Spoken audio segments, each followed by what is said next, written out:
El magistrado Eduardo Valdés Escofri nos acompaña. Bienvenido. Gracias, Hugo, Danilo. Magistrado, comenzamos hablando en el programa de hoy de que tal vez este es el torneo electoral en democracia más tenso. Usted ha vivido todos los procesos electorales de la democracia. ¿Usted coincide con eso? Bueno, sí, y coincide también nuestro amigo y colaborador de hace más de 3 décadas, Daniel Suabato, que se ha especializado en América Latina en estudiar todos estos y asesorarnos. Él no ha visto en toda América Latina las coincidencias políticas y legales que se han dado en esta elección en Panamá. En ningún otro país se han dado las coincidencias de los eventos. Ahora, no es... cada uno tiene su propia calentura y su propio nivel de fiebre, ¿no? Y yo estoy ahora que estoy recopilando la historia, la evolución de la modernización en distintas áreas, dejando constancia una memoria institucional para que los investigadores tan honorables como tenemos aquí, Danilo, y otras ideas que le estoy trayendo. Ya tiene un acuerdo sobre eso, no hay ningún problema. Ahora, esta peculiaridad que se ha dado, ¿no? Teniendo fiebres distintas en diversas elecciones en el área, ¿a qué conclusión llega usted? ¿Qué nos ha llevado a esto? Yo creo que nada puede impedir que en el futuro exista la coincidencia de que un candidato presidencial sea objeto de una condena faltando poco tiempo, ¿no? Eso no hay ley que uno pueda impedir. Lo que se hará con la reforma que se instala a la comisión ahora en los primeros días de enero también, para trabajar todo el 25 en identificar qué de lo que se hizo en la última reforma puede mejorarse o no funcionó. Entonces analizarán cuáles son los remedios legales. Por ejemplo, estos presuntos vacíos que dicen que hay que estar originando la diferencia de opiniones entre unos que dicen que el tema del señor Molino no es exclusivamente competencia del tribunal, como nosotros sostenemos que sí, porque la discusión genera en torno a la interpretación de un artículo del código. Si aplica o no aplica para todos los cargos, eso es competencia privativa y exclusiva del Tribunal Electoral por mandato de la Constitución en el numeral 3 del artículo 145. Pero bueno, entre abogados te verás, ¿no? Ahora, entendiendo esos dos detalles, en esa fiebre de enero, revisando lo que pasó, ya usted no estará, porque usted está por cumplir su mandato hasta diciembre, ¿no? Sí. Hasta diciembre. Prácticamente. El 3 de enero debo irme. Debe ser así. ¿Tiene intenciones de seguir? No, seguir para mi casa. Para ir para la casa, ya ahí está la decisión. Ahora bien, en los análisis como decía Molino, ¿sí? a cuidar a mis nietos. ¿Ah, sí? Sí. Ahora sí se va a ir a cuidar a los nietos. Tengo más nietos, tengo 12 nietos. Me va ganando por un par, yo tengo 5. Pero al punto que quiero ir es que en esas modificaciones, por ejemplo, el tema del fuero electoral, ¿se debe analizar? Porque hay quienes dicen que hemos llegado a estas alturas con estas candidaturas por decisiones que se tomaron, por ejemplo, en el propio tribunal respecto al fuero del señor Ricardo Martinelli. Primero, si ustedes aceptan que es así, y segundo, si esa es una figura que debemos mantener con toda la salud que tiene actualmente. La Comisión Nacional de Reformas, que viene trabajando con el Tribunal Electoral por décadas y que nos asiste en la búsqueda del consenso para llevar un proyecto con mucho respaldo de distintos gremios de la sociedad y áreas de la sociedad, el proyecto del tribunal era eliminar el fuero penal. Sí. Cuesta que hay fuero penal y fuero laboral. Sí, fuero penal electoral, nos referimos a ese. Así que esa fue la posición del tribunal en la última reforma, que se eliminara del todo. Pero por supuesto que la Asamblea prefieren. Pero en teoría y en práctica, ¿qué tal que hubiese existido fuero en países como Nicaragua? ¿No? En donde han estado quitándole derechos a la oposición.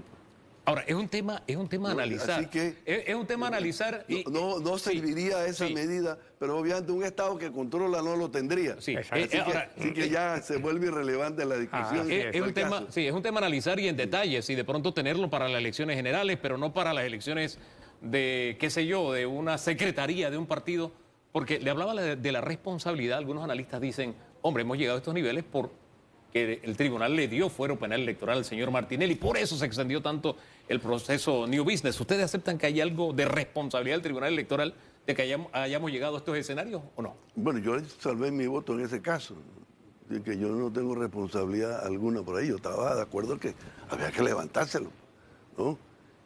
Para mí era muy evidente. Sin embargo, bueno, la mayoría manda en un triunvirato, ¿no? Y en esto esta... como todo, Sí. cada institución, idea o movimiento, acción, tiene sus ventajas y sus desventajas. Y en esta decisión de inhabilitar o habilitar al señor Mulino, también fue una decisión de los tres. Y hubo una voz que se Pero levantó. no fue unánime. Exacto, a eso iba. Hubo una voz que se levantó y dijo, oye, cuidado que esto riñe con la Constitución. Y hasta donde se ha sabido, citaron algunos artículos, el 177, 181, 185 y demás. Cuando eso se le planteó en mesa, usted que sí votó a favor de la habilitación, ¿qué valoración le dio? Bueno, la que está en el código, que para mí no había ninguna discusión. Esa norma ha estado ahí desde que se reformó la Constitución en el 83, prácticamente igualita. Y lo único cambio que ha tenido es que en un momento no estaba la figura del alcalde porque era designado, sí.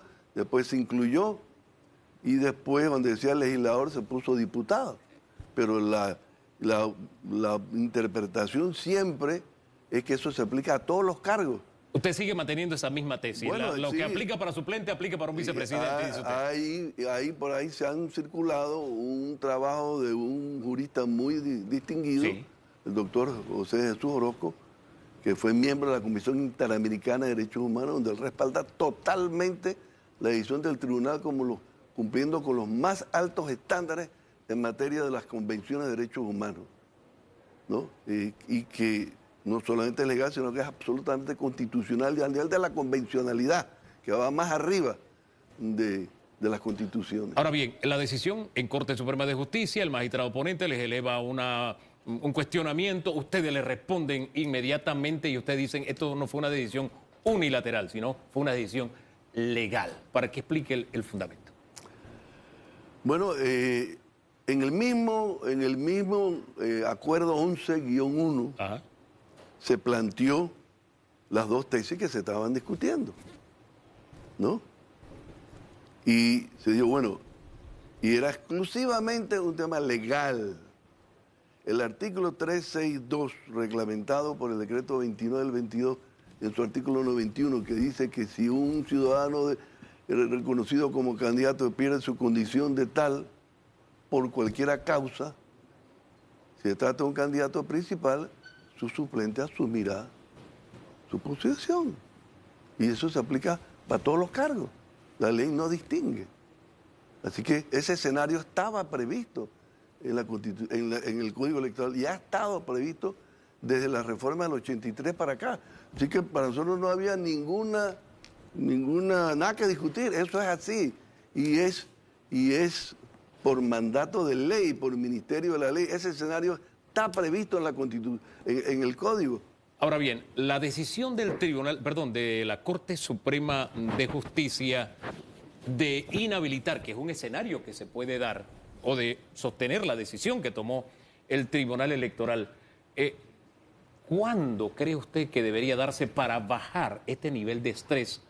¿O usted simplemente se mantiene al margen y no emite comentarios sobre el manejo de los tiempos? Nosotros estamos organizando el proceso electoral, ya lo hemos dicho, con el status quo, ¿no? Con lo que existe, que es que el señor Mulino está impreso en la boleta de votación que estamos distribuyendo por todo el país. Se mantiene en firme. Eso no varía. Eso no ha variado. Y de darse una inhabilitación después de las elecciones, ¿qué pasaría? Y ante un estadio de que el señor ganara las elecciones, ¿qué enfrentaríamos como país? Bueno, ¿qué pasó cuando en el 2014 se impugnó la constitucionalidad de la vicepresidenta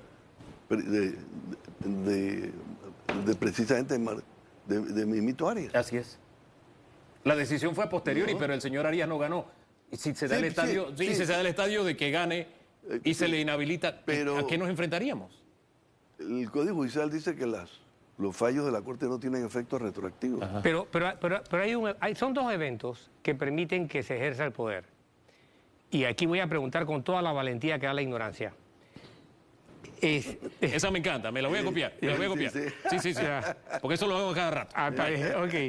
El primer evento es la elección, pero viene un segundo, viene un evento que no es retroactivo. El segundo evento es la toma de posesión. ¿Qué pasa si se falla con respecto a la toma de posesión? Pero es que si no tiene efecto retroactivo ya el hecho está consumado. No, Y el derecho está pero la adquirido. toma de posesión es un evento a futuro. ¿Qué pasa si hay un fallo entre el momento de la elección y la toma de posesión? Bueno, en mi opinión, si no tiene efecto retroactivo, no tiene. Ya la elección está dada, que es lo que da derecho a la toma de posesión. A menos que se tome una decisión antes de las elecciones. Eso sí cambiaría el panorama y que la decisión fuera inhabilitada. Eso sí cambiaría el panorama. ¿A qué nos enfrentaríamos? Es muy poco improbable, o muy poco probable que eso ocurra en virtud de las mismas declaraciones que hizo el magistrado Barrocha, ¿no? Sí, él habló de los tiempos, tiene hasta el 6 para elaborar el fallo. Ahora bien, yo recibí un trabajo del licenciado Salvador Sánchez González, donde él cita 3 casos de sentencia de inconstitucionalidad que sí han tenido efectos retroactivos. ¿Se puede usar como antecedente jurisprudencia para decir que sí mira hacia atrás una decisión de la Corte? La Corte puede hacer lo que la mayoría decida hacer, ¿no? Eso hay que reconocerlo. Y el tribunal tiene que acatar esa decisión. Sea la una o sea la otra, ustedes la van a acatar. No tenemos otra Sea opción. previo o sea después de las elecciones. No tenemos otra opción. No hay más opciones. No hay más opción. Nosotros estamos obligados a cumplir la Constitución y la ley. Pero la misma jurisprudencia, tanto nacional como internacional, establece que las retroactividades son para recuperar o salvar derechos que han sido conculcados por una decisión. No para quitar derechos subjetivos. Y aquí estarían quitándole un derecho a alguien que ya lo tiene. No es para darle un derecho. No es para restituirle un derecho que una decisión del tribunal le quitó, es todo lo contrario. Así que, en mi opinión, no aplica. Y eso ante una decisión de inhabilitación. Existe la posibilidad de que se vaya por el camino que ustedes trazaron de la habilitación. Ese es el otro escenario que se puede dar. Pero ante una inhabilitación le estarían conculcando los derechos al otro 70. Y la misma jurisprudencia de la Corte en Panamá, a pesar de que el Código judicial que dice que no tienen efectos retroactivos, solo cuando se violan derechos subjetivos, los pocos precedentes que hay. Ahora, aquí no se ha violado un derecho subjetivo, se ha hecho todo lo contrario, se ha reconocido un derecho. Entonces, al darle efecto retroactivo, lo que se estaría haciendo es conculcando un derecho, o sea que sería un contrasentido, en mi opinión. Ahora, estamos pescando en el aire ante los múltiples escenarios que se pueden dar y queremos hablar de lo que el otro domingo va a estar sucediendo en las urnas. Para cerrar ese capítulo, que nos hemos tomado bastante minutos, ¿qué sería lo más sano para la democracia desde su punto de vista? Reconocer la voluntad popular siempre, si ese es el en cuanto a la decisión de la Corte Suprema de Justicia. No, bueno, yo no voy a especular sobre eso, ¿no? Porque el domingo se va a votar sobre los candidatos que están en la boleta de votación. Y el pueblo dará su veredicto. Y las autoridades tenemos que reconocer ese veredicto. Ahí me han dicho otros constitucionalistas que ahí sí se habilitaría aquel principio del poder emana del pueblo. Sería entonces acogerse a esa decisión que tomó el pueblo. ¿Qué otra opción hay? Ahora, es curioso, ¿no? No somos el único país que está en ese dilema. Lo que citabas hace un rato, ¿no? Estados Unidos también. Por ejemplo, con su propia temperatura. Con su propia temperatura y su propio alcance y su propia magnitud, porque estamos hablando de magnitudes de orden totalmente distintas. Pero son espacios que las normas pues no han cubierto. No han cubierto y no se sabe si un presidente puede ser elegido estando incluso en la cárcel. Bueno, hay una discusión de si puede o no ser responsable por delito cometido en el ejercicio del cargo como presidente, que es lo que él está alegando Trump allá, que es inmune. Exacto. A todo tipo de enjuiciamiento en el ejercicio del cargo. Primero la inmunidad y luego la discusión de que si puede ser alguien que cumpla sentencia elegido como presidente, que es la segunda cosa que yo pensaría que es imposible discutirlo, pero bueno, está en el escenario. Nosotros también estamos debatiéndonos sobre cosas que no habían sido previstas. Eso implicaría que el Tribunal Electoral tuviese en algún momento, al filo de su salida, tener que proponer algún cambio constitucional? Bueno, ya nosotros hemos propuesto en el pasado muchos cambios sobre las materias que son competencia nuestra, pero creo que el país se va a ver abocado a algún tipo de reforma constitucional a través de algún mecanismo, porque todos los candidatos coinciden en ese tema. La Constitución necesita ser reforma. Lo que todo el mundo sabe también es que la Constitución no resuelve los problemas del agua, no resuelve el problema del empleo, no resuelve el problema de la justicia, no resuelve ningún... Básicamente, porque yo he usado siempre la frase de que, o la realidad de que cuando hablamos de institucionalidad, Sí. las instituciones son una ficción jurídica. Eso es lo que es, ¿no? ¿Y qué es lo que le da vida a una institución? Somos los seres humanos que estamos detrás de ella. Usted puede diseñar una institución poniéndole, como decían en México, todos los candados posibles para que nadie pueda meter la mano y no haya ninguna corrupción. Y usted pone un pillo a manejar esa institución y usted puede estar seguro que ahí va a haber corrupción. Se va a colar. Ahora En bien, cambio, usted, perdón, tiene Sí. para terminar el ejemplo, usted tiene una institución Sí. mal diseñada, decía, no, imperfectamente diseñada, y pone a una persona honesta, y ahí no va a haber corrupción. Así que somos los seres humanos los que estamos detrás de las instituciones, depende de nosotros. y al margen de la ficción legal, haremos las cosas bien o las haremos mal. Ahora bien, para algunos este capítulo del señor Mulino se cerró desde el momento en que comenzaron las elecciones presidenciales. Y en esa tesis parten del hecho de que ya comenzaron las elecciones presidenciales desde el momento en que se comenzó con el voto adelantado. Ya estamos- ¿Eso es real? ¿Usted coincide con en eso? mi opinión, ya este proceso arrancó, si la gente está votando, pues. Ya estamos en plena votación. Ya entonces el capítulo cerrado. Imagínese que el día 5 de mayo a las 10 de la mañana Sí. sale un fallo de inconstitucionalidad. Entonces, ¿qué pasa? Los que votaron hasta las 10 de la mañana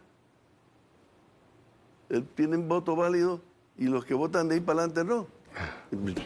Eso no lo entiende nadie. Y ya ¿no? estamos a las 6 de la mañana del proceso electoral. El proceso legal de votar es un proceso integral y Claro. unitario, en mi opinión. Y arranca de que los ciudadanos, menos o más, estén ejerciendo, porque todos tienen que votar sobre la misma base. Uno no puede votar bajo una base y el otro sobre otra base. Se pierde la unidad conceptual y la integridad del proceso Y electoral. esa analogía del fallo a las 10 de la mañana creo que lo deja bastante claro. Ahora, mañana, pasando ya a lo que es los preparativos de las elecciones, hablábamos de que mañana se traspasa el tema de la seguridad, la fuerza pública, bajo la égida del Tribunal Electoral.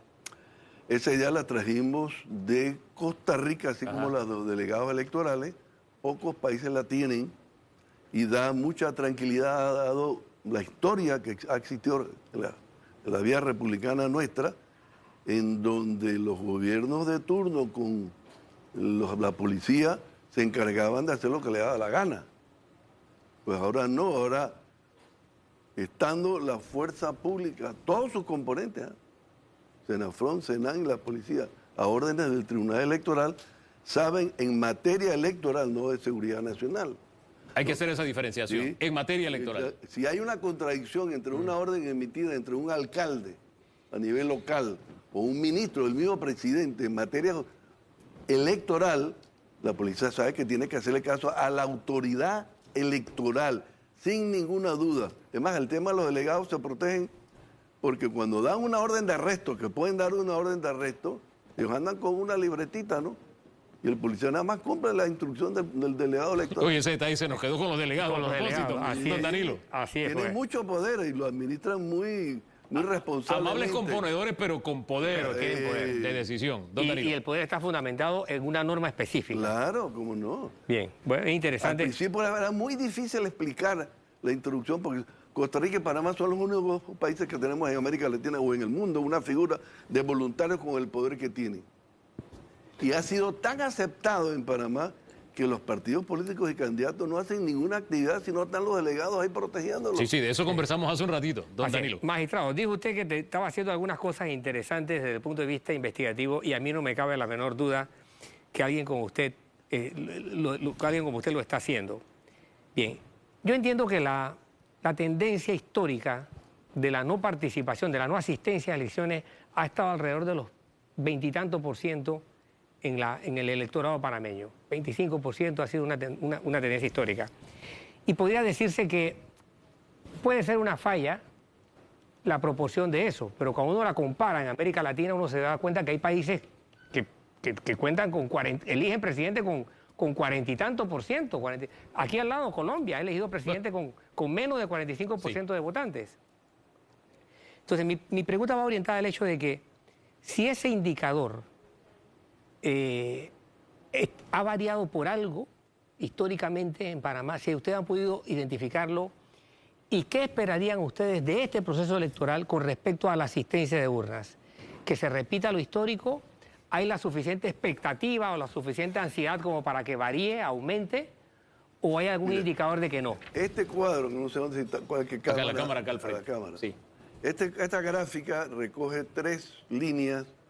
La azul del medio es la participación nacional, Sí. sin distinción de edades. Y la verde es la de los 18 a 25, electores de 18 a 25, y la roja es de 25 en adelante, 26 en adelante. Los grandes ausentes son los primerizos. Sí, esa No. caída que hubo en el 2009. Y estoy sacando una relación de este tipo de participación usando 2 variables. La cantidad de candidatos, a ver si la cantidad de candidatos es la que mueve la gente a votar. O sea, la cantidad de candidatos que tenemos en esta oportunidad, disculpe, don Danilo, ¿podríamos esperar entonces que el abstencionismo baje? Pero, ¿Con la cantidad de candidatos? Fíjese Si que la tendencia se mantiene, los más jóvenes seguirían siendo los grandes ausentes. en el 2014 el promedio nacional de votación fue 76.8. 3/4 partes. Íbamos subiendo. No, voy a ponerlo acá. Íbamos subiendo. Sí. El promedio nacional, olvídate de los muchachos, ¿no? Veníamos subiendo. Y lo lógico era que continuáramos. Pero bajó. Y sin embargo, una caída de 3.8 puntos Ajá. porcentuales. En una elección estrecha. Ese abstencionismo pudo incluso que no marcar tiene- la diferencia No. a ganador. Y investigamos qué rubro Ajá. etario fue el que produjo este descenso. Y no fueron los muchachos, porque fíjate que el ángulo de Están más o crecimiento menos iguales. es Exacto. inferior Así es. al de los mayores. Fueron los arriba de 40 años los que se abstuvieron de salir a votar. Y yo veo a muchos jóvenes moviéndose en estas campañas. Así que, la no sé, movilización con esos de elementos, noviembre. con esos elementos, ¿qué podemos esperar desde su punto de vista? Yo en lo personal, no sé si es porque lo quisiera, pues yo estaba comprometido que esto seguía su línea recta para llegar a 80% o muy cerca. Y en Y esta, sin embargo, bajó. ¿y qué le dice de su olfato? ¿Llegaremos al 80% de participación? En mi opinión, debiéramos muy cerquita, porque estábamos pero a es 2 muy puntos difícil. porcentuales de lograrlo la vez pasada, sin la movilización de noviembre. Pero mire que nos quedamos en la frontera. O sea, 1/4 parte no asiste, 3/4 partes asisten, que es la tendencia de la historia, inclusive antes del periodo de 91, En un país donde no hay sanción por no votar. A propósito. que es altísimo. Altísimo. En México vota el 60 y Exacto. tanto. Pero yo nada más quería preguntar otra cosa, ya que usted se paró allí por Siga, grupo trae de el gusto, no se preocupe. Que siga. Sí, pero lo que pasa es que esto da para mucho, Sí. aquí hay tela para mucho vestido. Sí, sí. Aquí la pregunta es, esta votación este año es uno de los años en el que los primerizos, ese grupo que cayó desde hace 3 elecciones atrás, resulta que es el porcentaje más bajo de las últimas 7 elecciones. El de los primerizos, de 18 a 20 y tanto. ¿No es así? Sí. No, No, El más En bajo fue en el comparación 2000. con los otros grupos etarios. El porcentaje. Exactamente. Pero Yo si me no di subes cuenta. a 40, es casi la mitad. No, pero no a 40, 18 a 24. Cuando lo que votan No, por pues se ha primera vez. mantenido más o menos, la estructura esa se ha mantenido más o menos igual a la Fíjense larga que yo del lo tiempo. saqué y me llamó la atención que ha sido el porcentaje más bajo de las últimas 7 elecciones y ha habido diferencias hasta de más de 5 puntos con respecto a otras elecciones. Él le va a pasar la cifra y usted le va a pasar la que investigó, ¿sabe? Van a compartir la cifra y harán sus análisis. Por lo pronto, magistrado, usted sigue con nosotros, vamos a hacer un alto y recogemos un poco de los temas que se nos quedaron de lo que es organización y otros elementos adicionales. Si hay tareas también que usted deja, como quien dice, esto sí hay que modificarlo en las próximas elecciones. De los ratings, de los debates. De todo eso conversamos. Eso es importante. Lo hacemos después de la pausa, señor magistrado. Ya regresamos. Siga con nosotros.